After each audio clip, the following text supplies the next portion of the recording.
చూడండి, మనం ఈ మలవడానికి గింజలు చల్లితే కూడా ఎంత చక్కగా మలవు అలా మలిచినాయి.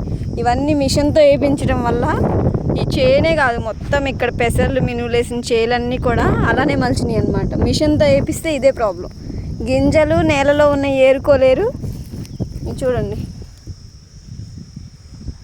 నేలలో ఉన్న ఏరుకోలేరు, తీయడానికి కూడా రావు. అందుకే ఎక్కువ మిషన్లు వేయించడానికి రైతులు ఆలోచిస్తూ ఉంటారు. కానీ తప్పని పరిస్థితుల్లో జనాలు కూలి వాళ్ళు దొరకక అలా వేపిస్తే చేను మొత్తం అసలు ఇది మినుము చల్లిన దానికన్నా ఎక్కువ అసలు ఎంత బాగా మలిచిందో చూడండి మీరు.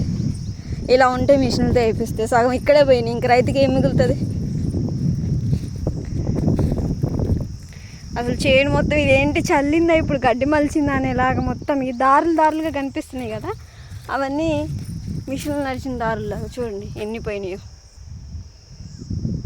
మొత్తం చేలన్నీ కూడా అలానే ఉన్నాయి. వర్షాలు బాగా ఫుల్గా పడడంతో ఇప్పుడు ఇవన్నీ మొలకలన్నీ బయటకు వచ్చినాయి అనమాట. ఫుల్ వర్షాలు పడినాయి, ఆ వర్షాలకి మొలకెత్తేసి